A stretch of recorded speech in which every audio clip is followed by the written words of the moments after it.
नमस्कार, मी हेमांगी प्रभू. माझं मुंबई दादर शिवाजी पार्क इथे निमिषू क्रिएशन्स नावाने बुटीक आहे. पण गेल्या 7-8 वर्षांपासून मी साड्यांचा व्यवसाय सुरू केला आहे. आणि हा व्यवसाय करत असतानाच मला साड्यांची जी माहिती, जो इतिहास कळला, तो तुम्हा सर्वांबरोबर शेअर करावा म्हणून हे चॅनेल. नमस्कार. आज आपल्या भेटीला आली आहे गुजरातची पटोला साडी. पटोला हा शब्द संस्कृत शब्द पट्टकुलावरून घेतला गेला आहे. पट्टकुलाचा अर्थ सिल्क फॅब्रिक असा होतो. पटोला हे पाटोलूचं बहुवचनी नाम आहे. पटोलाची सुरुवात जरी गुजराती मानली जात असली तरी त्याचा उल्लेख त्याच्याही खूप आधी दक्षिण भारतातल्या धार्मिक धर्मग्रंथांमध्ये आढळतो.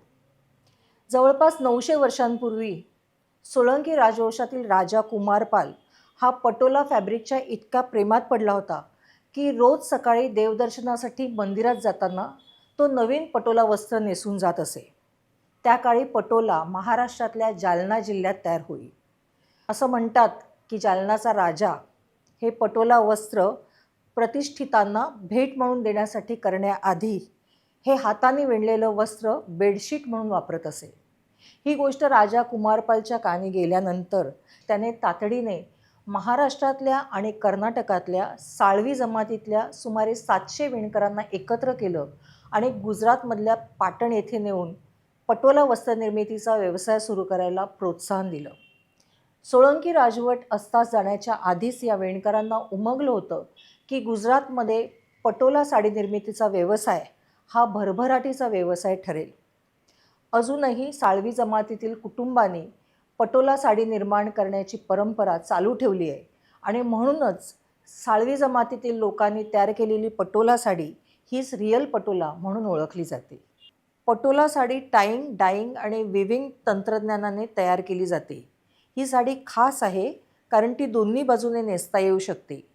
या कलेला डबल इक्कत आर्ट असं म्हटलं जातं. डबल इक्कतला मदर ऑफ ऑल इक्कत असंही म्हटलं जातं.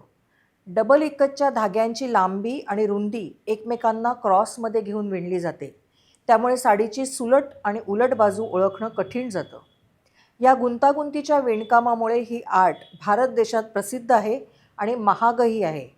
पटोलाची अजून एक खासियत म्हणजे त्याचा रंग कधीच फिका पडत नाही आणि काळजीपूर्वक वापरली तर ही साडी जवळपास 100 वर्ष टिकते. पटोला साडी कशी ओळखावी?